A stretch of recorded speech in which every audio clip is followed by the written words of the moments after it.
दोस्तों नमस्कार। आज मैं आप लोगों को एक ऐसी कहानी सुनाने जा रहा हूँ जिसमें एक सास ने अपनी बहू को, जो कि आधुनिक कहलाती थी, अपने आप को आधुनिकतम मानती थी, सबक सिखाने के लिए क्या किया और उसकी परिणत अंत में क्या रही। दोस्तों, कहानी बहुत पुरानी है। शांति देवी एक बहुत ही पढ़ी लिखी और विद्वान महिला थी। उनके पति का अपना कारखाना था और वो उस शहर की सबसे धनवान और संभ्रांत परिवार माना जाता था। धीरे धीरे समय बीता, एक एक्सीडेंट हुआ और पति का देहावसान हो गया। अब आज शांति देवी के ऊपर वास्तव में दुखों का पहाड़ टूट चुका था, किंतु शांति देवी ने अपनी हिम्मत नहीं हारी और वे निरंतर प्रयास करती रहीं। उनके एक छोटा सा बेटा था जिसका नाम था रवि। रवि को वो पढ़ाने के लिए खुद फैक्ट्री जाती थी, फैक्ट्री के वर्करों से बात करती थी, उनके सुख दुख में शामिल होती थी और उनके लिए सारी व्यवस्थाएं करती थी। कंपनी धीरे धीरे करके चलती रही और ये लगा ही नहीं कि उनके पतिदेव का देहावसान हो गया है। शांति देवी अपनी विद्वता के बल पर, अपनी कर्मठता के बल पर इस फैक्ट्री को चलाती रहीं। डेली ड्राइवर आ जाता था, उसके साथ ऑफिस जाती थी, ऑफिस का काम निपटाने के बाद कारखाना जाती थी, कारखाने के पास में जाने के बाद वर्करों से काम करवाती, खुद अपना समय समय पे देखती, ऑर्डर्स आते उनकी सप्लाई कराती। कंपनी धीरे धीरे चल निकली। इधर उनका बेटा जो कि छोटा सा था, जिसका नाम रवि था, रवि को उन्होंने एक अच्छे स्कूल में डाल दिया। रवि धीरे धीरे धीरे धीरे अध्ययन करता रहा। पढ़ने लिखने में रवि बहुत होशियार था। इसकी वजह से उसे कहीं कभी क्लास में प्रथम स्थान के अलावा द्वितीय स्थान नहीं मिला। शांति देवी अपने बच्चे के इस व्यवहार से बहुत प्रसन्न थी। समय बीतता गया और रवि एक दिन 25 साल का हो गया।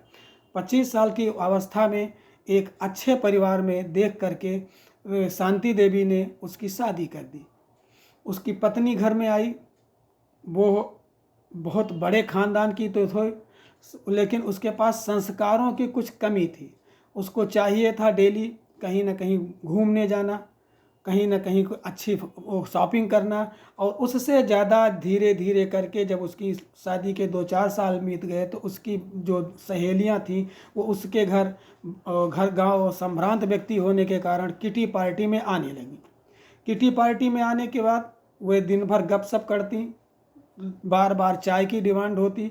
शांति देवी घर की इज्जत बचाने के लिए, चूँकि नौकरानी आती थी, सुबह खाना बना के चली जाती थी और उनकी सहेलियां, जो कि अपने को तो आधुनिक कहती थीं लेकिन थीं भी निहायत बदतमीज़ किस्म की, वो आती, उनके घर बैठती, बार बार चाय की डिमांड होती। शांति देवी घर की इज्जत बचाने के लिए अपना समय से चूँकि अब फैक्ट्री रवि ने संभाल ली थी, सारा काम रवि कर रहा था, तो इनको फुर्सत थी और ये फैक्ट्री न जा कर के बहू के साथ दिन भर रहती थी।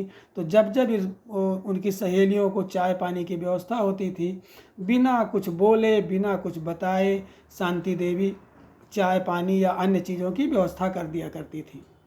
एक दिन की बात है, शांति देवी चूँकि नौकरानी तो कभी थी नहीं, नौकरी और ना ही किस तरह से काम किया था, एक वो चाय लेके आई। चाय जैसे ही सहेली ने पकड़ा, वो चाय गिर गई और सहेली के कपड़े थोड़े ख़राब हो गए। सहेली बड़बड़ाने लगी कि क्या हुआ, कैसे हुआ। तो उनकी बहू ने कहा, अरे परेशान ना हो, ये घर की सबसे पुरानी नौकरानी है, हो सकता है इसके हाथ से बुढ़ापे की वजह से कप प्लेट छूट गया हो। कप प्लेट टूटने के बाद उन्होंने सीधे शांति देवी से कहा कि मैडम खड़ी खड़ी क्या देख रही हैं, जाकर के सहेली के लिए पानी लाइए, इसका कपड़ा साफ कराइए और अपना ये फूटा टूटा प्लेट लेके चली जाइए। शांति देवी के ऊपर जैसे वज्रपात हो गया। वो सोचने लगी, क्या क्या इसी दिन के लिए मैंने इस रवि को पाल पोस के इतना बड़ा बनाया था? क्या बिना कुछ किए कराए इसको देख करके, इसकी सुंदरता देख करके, इसके रंग और इसके ख़ानदान को देख करके मैंने शादी किया था? खैर, शांति देवी उस समय तो कुछ नहीं बोली, वो चुपचाप चली गई। उन्होंने पानी ला के दिया, सहेली ने अपने वो कपड़े धुल लिए और बोली कि अगर मैडम आपको इसी तरह से आपके घर की नौकरानियां हैं तो शायद हम लोगों को आप कह दीजिए कि मैं आगे से ना आऊँ। उसकी बहू ने डपट के कहा, आगे से अगर ऐसी ज़रूरत पड़ी तो मैं इस नौकरानी को ही निकाल दूंगी, लेकिन आप लोग आते रहिए और ज़रूर आइए। सहेलियों की ये बात करके उनको विदा करने के बाद जब बहू घर में आती है तो शांति देवी उससे कहती हैं कि बहू तू ये क्या कर रही है, चलिए तेरी इज्जत बचाने के लिए मैं नौकरानी की अनुपस्थिति में भी चाय पानी दे देती हूँ, और आज तुमने तो मुझे नौकरानी बना दिया। वो कहती है कि माता जी, जिसकी औकात जैसी होती है वो उसी का पात्र होता है और उसको वही मिलती है। आप करती क्या हो पूरे घर में?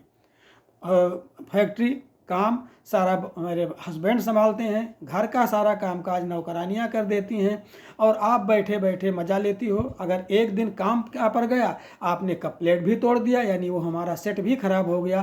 तुम्हें मालूम है कि रवि इसको कहाँ से लाया था और कितना कीमती था? ये इम्पोर्टेड कप प्लेटें थी जो कि इंग्लैंड से मंगाई गई थी, और आपने उनको भी तोड़ दिया।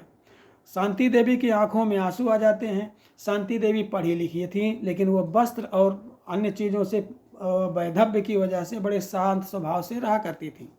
शांति देवी को जब रात हुई, रवि आया, तो एक बार उनके मन में आया कि लाओ इससे रवि को सारी बातें बता दें। लेकिन उन्होंने सोचा कि नहीं, जिस बच्चे को मैंने पाल पोस के इतना बड़ा किया है उसकी स्थिति क्या होगी, उसको नींद नहीं आएगी, और जब उसको मालूम होगा कि ये उसकी पत्नी मेरे साथ ऐसा दुर्व्यवहार करती है तो वो टूट जाएगा। क्योंकि रवि जैसे ही फैक्ट्री से आता था, अपनी माँ के कमरे में जाता था, इसको फैक्ट्री जाने से पहले उनके चरण छू के आशीर्वाद लिया करता था, और शाम को भी उनसे आशीर्वाद लेता था, खाने की मेज पे उनको अपने साथ खिलाता था। तो जब रवि आया तो एक बार उन्होंने सोचा कि शायद इसको बता दें, लेकिन फिर सोचा कि इससे रवि के ऊपर क्या बीतेगी हमें खुद नहीं पता है। शांति देवी का एक भाई का एक बेटा था जो कि एक अच्छे वकील के रूप में, प्रतिष्ठित वकील के रूप में जाना जाता था। रवि के चले जाने के बाद और जब उसकी बहू बाहर मार्केटिंग के लिए गई तो उन्होंने उसको बुलाया और अपनी पूरी बात बताई। क्योंकि सारी फैक्ट्री, सारा घर वगैरह सब शांति देवी के नाम था, तो उसने कहा, बुआ जी आप इसमें कुछ न परेशान हो, ये सारी समस्या का निदान हो जाएगा। आप ऐसा करें, 7 दिन का मुझे समय दे दें। अगला दिन वो इतवार था, फैक्ट्री में भी बंदी थी और सारे परिवार के लोग इकट्ठे थे। शांति देवी ने उस दिन अपने बहू के परिवार वालों को भी बुला लिया था कि आज चलो एक पार्टी दी जाएगी। जब सारे लोग इकट्ठे हो गए तो उनका भतीजा आया। उसने कहा, बुआ जी आपकी अब वसीयत तैयार हो चुकी है। और वसीयत क्या कहें, इसको हम अब इस समय सेल डीड ही कह देंगे, वसीयत तो बाद में लागू होगी, पहले सेल डीड। हमने आपकी सारी फैक्ट्री और घर ये एक सेठ को बेच दिया है। कल तक वो पैसा लेके आएगा और आप ले लीजिएगा और आप चली जाइएगा किसी भी अच्छे स्थान पे, धार्मिक स्थल पे, जहां आप भगवान का भजन कीजिएगा। ये बात सुनते ही बहू उसके माता पिता के पैरों तले जमीन खिसक गई। क्योंकि रवि उनका अपना बेटा था, उसको कोई दर्द नहीं हुआ। उसने कहा, क्या बात है माताजी, कुछ घर में गलत तो है नहीं, तो आप ऐसा कड़ा डिसीजन नहीं ले सकती थी। माता ने कहा, नहीं बेटा ऐसी कोई बात नहीं है, क्योंकि अब तुम बड़े हो गए हो, बहू भी समझदार आ गई है, और तुम लोग इसको हम इसको बेच के जा रहे हैं, आप लोग अपना सेटअप नए तरीके से तैयार कर लेना। माँ की बात सुन करके रवि की आंखों में आंसू आ गया। उसने कहा, माताजी बात तो सही है, लेकिन ये पुश्तैनी घर तो हमको चाहिए ही चाहिए। मासी शांति देवी ने कहा, बेटा बात तो बिल्कुल सही है, जब किसी भी लकड़ी में दीमक लग जाए तो या तो लकड़ी को ख़त्म कर देना चाहिए या दीमकों को मार देना चाहिए। क्योंकि अपने परिवार में ये बहू जो है एक दीमक के रूप में आई। इसके संस्कार क्या हैं इनके माता पिता ने नहीं बताया।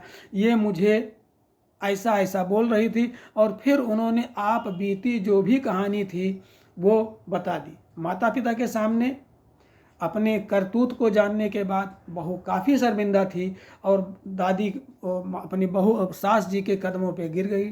उसने कहा, माताजी मुझे एक बार माफ़ कर दीजिए और आगे से ऐसी गलती नहीं होगी। बहू के इस बर्ताव को देख करके उसकी माँ ने भी उल्टा सीधा कहना किया, क्या तुम्हें इसी दिन के लिए पैदा किया था और क्या तुम्हारा व्यवहार ऐसा ही था? इस बात से थोड़ा सा प्रभावित हो करके शांति देवी ने कहा चलो एक बार मौका दिया जा सकता है, और अगर दोबारा इस तरह की गलती हुई तो ये वसीयत हमारी तैयार रहेगी, शेयर डीड तो भी काम ख़त्म हो जाएगा, वसीयत मैं करके चली जाऊंगी। दूसरे दिन सब लोग शाम को खाना पानी खा करके अपने अपने घर चले गए। वकील भी चला गया। रात में बहू रानी अपने सास के कमरे में गई, उसके साथ रवि भी था। उन दोनों ने माँ के चरण पकड़ लिए। चरण पकड़ने के बाद धीरे धीरे करके उनके चरण दबाने लगे। रवि का तो ये नित्य का काम था, लेकिन आज के दिन यह कहानी देख करके बहू को भी की आंखें खुल गईं। शांति देवी ने कहा कि बेटा याद करो, अगर यही चीज़ तुम्हारा बेटा तुम्हारे साथ करेगा तो तुम क्या होगा।